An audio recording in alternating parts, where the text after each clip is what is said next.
Let's talk about the first attempt to reboot the Halloween franchise. Let's get into it.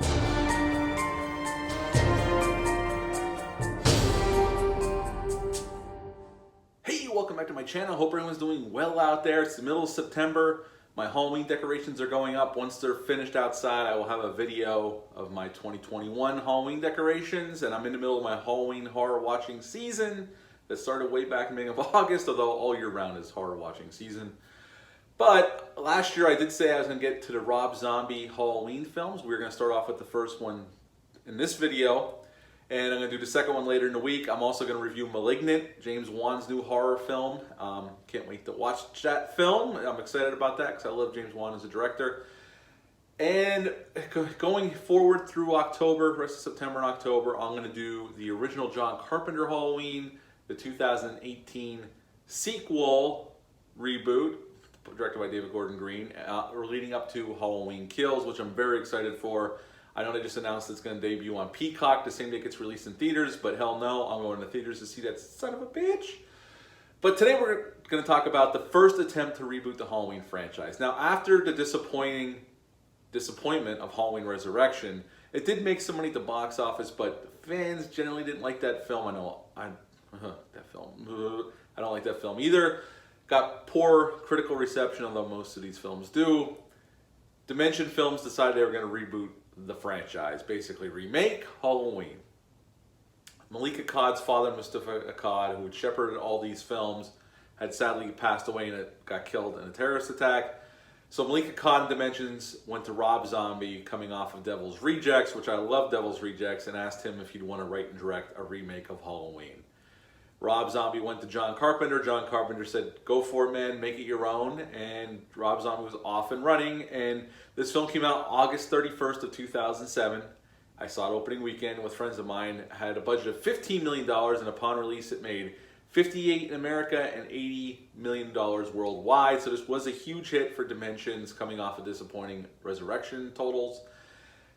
But I know Rob Zombie has said he had a miserable time making this movie with the Weinsteins, and the Weinsteins were notorious for being pains in the asses, even to some of horror's most notable, like Guillermo del Toro, Wes Craven. They gave Wes Craven a hard time after he made him a ton of money on screen. The Weinsteins were well known for being shitty people to work for, and Rob Zombie said they were shitty people to work for on these two films that we're going to discuss. Now, his cast-wise, we got Scout Taylor Compton playing Laurie Strode. I do like her as Laurie Strode. She's definitely different, which is the whole point if you're going to do a remake. Something's got to be different. The great Malcolm McDowell, I love Malcolm McDowell as an actor, plays Dr. Samuel Loomis, taking over for the great Donald Pleasance. Tyler Mane comes in to play Michael Myers, and he is our biggest Michael Myers, and he's a very effective and violent Michael Myers. We'll talk about that. The great Brad Dourif plays Sheriff Lee Brackett, taking over for Charles Cyphers from the original. Sherry Moon Zombie plays Deborah Myers, because Rob Zombie's always in all these films, and Daniel Harris comes back to the Halloween franchise to play Annie Brackett, Sheriff Brackett's daughter. Now, where Rob Zombie decided to go in a totally different direction than John Carpenter is in the beginning of this film. Now, I know this is a decisive part of the film for a lot of fans because of the opening scene in the Myers house. You got William Forsythe, who I normally love, spewing some of the most obnoxious, redneck, garbage dialogue I've ever heard.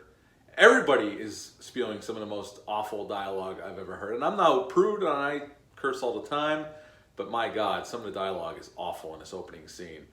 And I know what he was trying to do. He's trying to show why Michael turned into a serial killer, that his home life sucked that bad.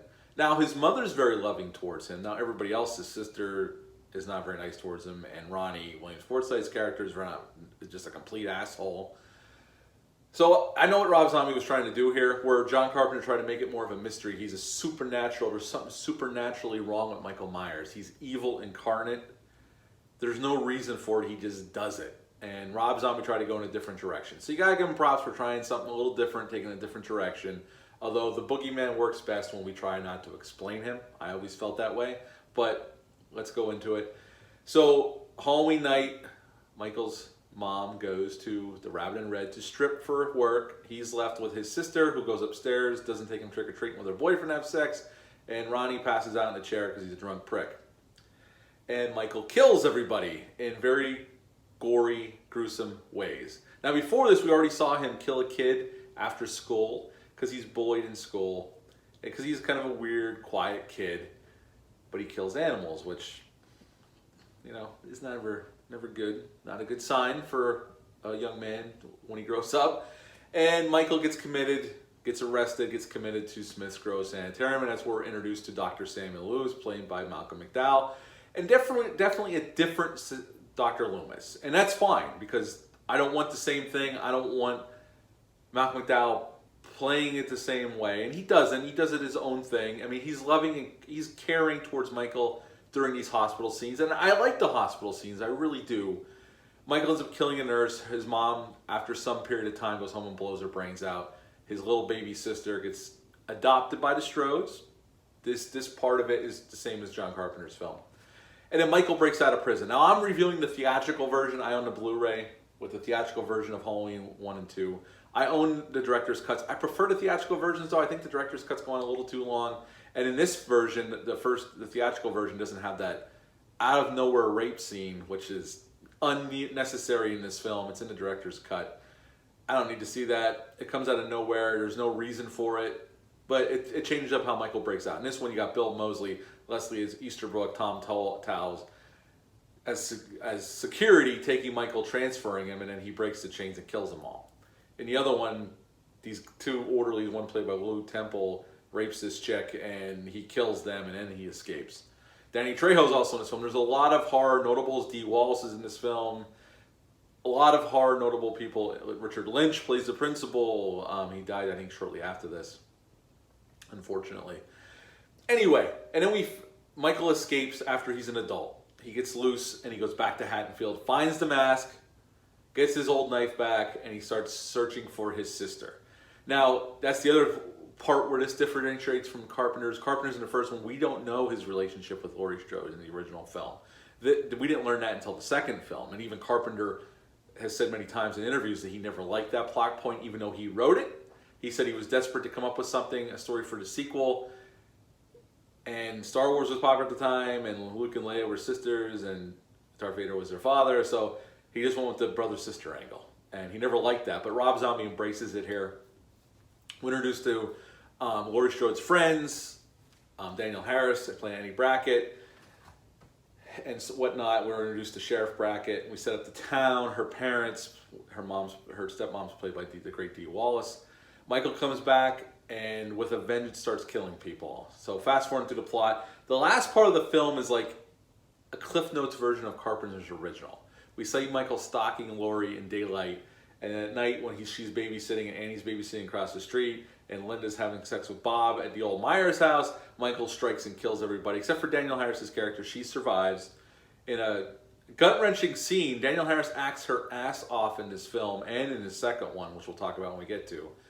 And then finally he gets Laurie, takes her back to his house, and gets shot by Loomis, and we have a struggle in his house, and then finally Laurie shoots him in the face with a gun, and she screams, and that's the end of Halloween, Rob Zombie's Halloween. Like, again, I like the first half of the film, minus that opening scene, because some of that dialogue is atrocious. I mean, some people saying the worst possible things to each other.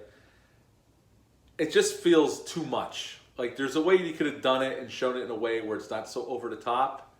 But the Smiths Grove stuff, I dig that. I dig going in a little bit of a different direction. I was cool with that. The last part, I like the Cliff Notes version of Carpenter's. Is it as effective as John Carpenter's? No.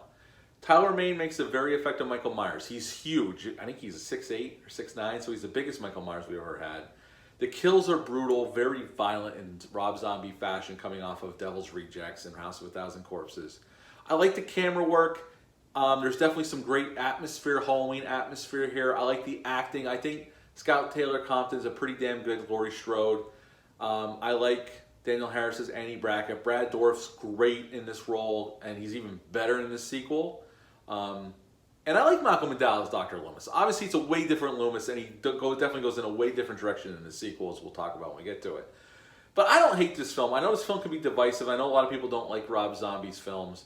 I'm a big fan of House of a Thousand Corpses and Devil's Rejects. I like even The Lords of Salem.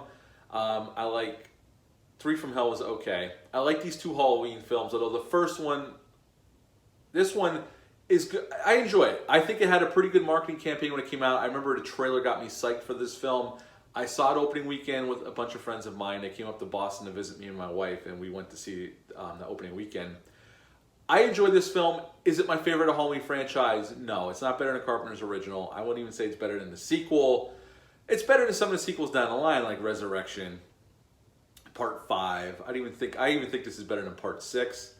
But it's a very enjoyable film. Yes, there's some setbacks to it. I think some of the story, the dialogue really is not the greatest.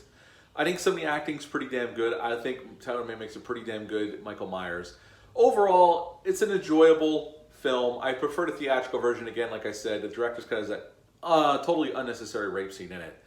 So I prefer this version. The escape scene in either film doesn't work for me. This one actually I like a little bit more only because you see Bill Moseley, Leslie Easterbrook, and Tom Towles in it. So it's kind of cool to get those cameos. So it is what it is. I prefer this version of it. That's why I bought the Blu-ray with the 2 movies on, the theatrical versions, because you can't get them any other way. So I would give Rob Zombie's Halloween a 7 out of 10. I think it's a perfectly good Halloween film. It's always going to be compared to John Carpenter's original. I know Rob Zombie had a lot of problems with the Weinstein brothers. So who knows what the movie would have been if he would have been left alone. But as it stands, I think it's a pretty effective Halloween film. Perfect by no means, but I enjoy this one. It's not my favorite, obviously, but I enjoy it. So yeah, 7 out of 10 for Rob Zombie's Halloween. What are your thoughts on this film? Leave a comment down below. Let me know. Oh, one other thing. They did shoot this in Pasadena, California. A lot of the same locations that Carpenter shot the original. Hit the thumbs up. Subscribe to my channel. Please help me get to 400 and on to 1,000. I will be back later in the week with a review for Malignant and Halloween 2. Until then, bye.